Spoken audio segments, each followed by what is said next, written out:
So, normally I try not to DNF books, and there are a few things that I have made the exception for. Let's say it was a school book that I was really intent on reading again, and for whatever reason, or that I was really intent on reading and we didn't finish it in class, or we only needed to read certain sections, I won't really push through it.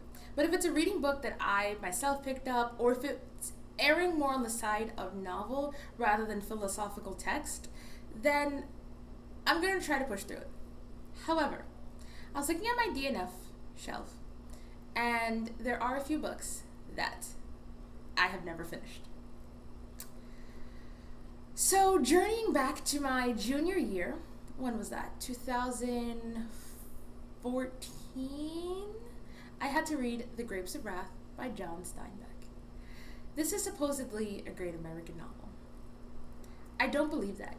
I honestly don't remember enough to really get into an in-depth rant about this book. However, what I do remember is chapter 3, the first 3 or 4 paragraphs about a fucking turtle. It was about a turtle crossing the highway. And then Tom Joad, is that his name? Puts the turtle in his pocket. And this was just so slow, and it took place during the Dust Bowl, and so it was a dusty novel. Does that make sense? I don't even know if that makes sense, but it was just so, like, it needed some sweeping, some cleaning. It needed, I can't even fully express what it needed, because I refuse to go back and read it again or like brush up on it for the sake of this video. But it needed something, and no one provided it to it. And it's because it's a classic, it's okay. It's just okay to leave it like that, and it's not. I don't know why you force children to read this book, but it's not okay. It's not.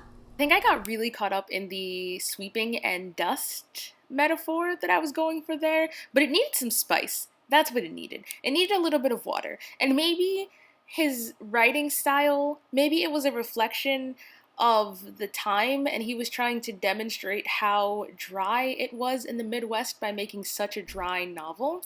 Apparently, there are some people who felt reading it as an adult that the book was better, but I have no interest in discovering that. This was the book that introduced me to the beauty of SparkNotes and other summary websites like that. So that was very cohesive, I know. Let me go back to Goodreads so that I can check on what the next DNF'd book is on my list. So the next is A Dance with Dragons, A Song of Ice and Fire, Book 5. That's the 5th book in the Game of Thrones, as it's more popularly known, series. So that's by George R.R. Martin. And I read the first 4 books. 5, I kept starting and stopping, and I think part of it was kind of a filler book, and there was no next book in sight for me to set my sights on. It was just endless. It just kept going. I read these books maybe, I want to say 2015 perhaps was when I got to A Dance with the Dragons, and it had come out in 2011. And this Martin fellow, kept talking about how the next book was coming out, but the next book wouldn't come out, and I just couldn't do it. I could not do it. I tell myself that whenever the next book comes out, I'll reread the entire thing, but I don't think I will. I think I'm just going to find a really in-depth summary website. I know that there are a lot of those out there, and I'm just going to read up on it. Or, honestly, the thing is, I try to reread books, and I don't know why I do, because more often than not, once I get actually into the book, I'll start remembering little details. I definitely didn't make this clear, but I meant whenever the next book comes out, I'll just read that, and there'll be little clues about what was going on, and whenever that happens, I usually remember, rather than rereading an entire series or just rereading the previous book. I'll always remember the little details once my memory is jogged, even just a little. All I have to do is look it up again, and that's it. And so I don't think that I will be anytime in the near future rereading this, and honestly I don't think that I will read it. I'll just look up what happened when the time comes, should the time comes, if this guy ever writes the next one. Next book on the list is Texas Outlaws, Jesse. It's part of the Texas Outlaws series. This was book 1. It's by Kimberly Raye or Gray, or I'm not sure. I'll put the name in the description. I literally just listened to it, but I don't remember. Okay, what I remember of this book, there's a bad boy, except in the form of a Texas outlaw, and there's this chick who used to be a bad girl, except now she's all respectable, except bad boy's coming back, and, you know, I don't know if he's like, I think he's supposed to be bringing out like her wild ways, or reminding her that she wanted to get out of their small town, but she ended up becoming the mayor or something, or some official or something, and it was not compelling. It was truly not. It just felt so old, the storyline. Like, it was a romance, and I don't really read a lot of Western stuff, but it still just felt like something I'd read before. It was the same old romance storyline, just thrown into Texas with a bad boy and a bad girl. Or a dangerous boy and his formerly dangerous love. I don't know. But I didn't like it. That's what I do know. Next one is... I forgot the name. Next one is Beautiful Danger by Michele Hauf. So I'm going to read you the description of this one because I remember not being impressed by it, but I don't really remember what it was about. So I'm going to read the summary and we'll see if it jogs my memory. Could her sworn enemy lead her out of darkness? As a member of an ancient order of vampire hunters, Lark has found that eliminating dangerous vampires is about more than duty. It's personal, a kill for every day her husband was held captive before his death. Staking her prey isn't a challenge until she confronts Domingos Larocque. Sorry, I forgot that it takes place in France. I was going for Spanish. Anyway, Domingos Larocque. Yeah, okay. Mad with vengeance and the blood of a powerful phoenix, Domingos tests her skills and seduces her soul. Once a talented musician, Domingos can't escape the constant music in his head, or his need to destroy the werewolf pack that tortured him.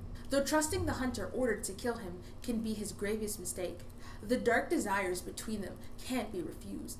Yet, as he and Lark become allies to defeat a mutual threat, loving the enemy may be the ultimate sacrifice.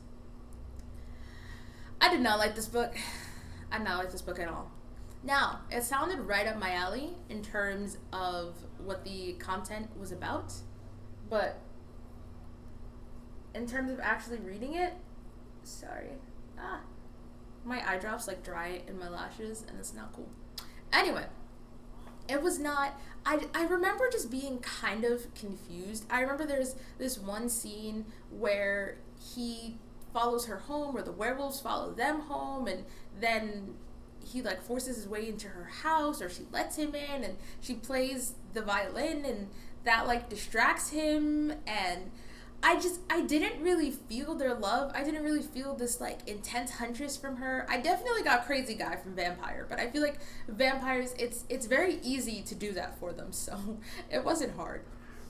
But it's been a while, and I can't remember why I ultimately put it down, but I wouldn't pick it back up. Like, I just read that description again, and I just roll my eyes, because I'm just like, bro, why? Why was this a thing? Why did I think that this would be a good idea? So I actually just remembered that the violin playing didn't only soothe him, it quieted the voices in his head. Only her music was the only thing that soothed or quieted those voices in his head. Also, I remember the heroine, she's this badass, she's going after the vampire, she's got a vengeance, but somehow this one comes along and she just kind of like capitulates. Like, she argues a little bit in her head and maybe to him out loud, if I remember correctly, but it's just like, yeah, okay, I'll just follow you, crazy vampire. You can come into my home. It's cool. The final book was The Priory of the Orange Tree by, I think, Samantha Shannon. I literally just listened to this and I forgot. Yes, Samantha Shannon. So, this book seemed to have gotten really good reviews. I think it was female empowerment centered. There was like a nice lesbian romance or something.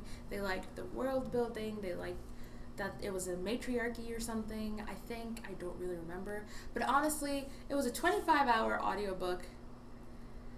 And I couldn't get into it. And I think, so the reason I went for audio with that is I think I would have been bored just listening to a computer voice read it to me the entire time. And I didn't check to see if it was on Bookshare, a website that has a bunch of free books for blind and visually impaired users. That was attractive.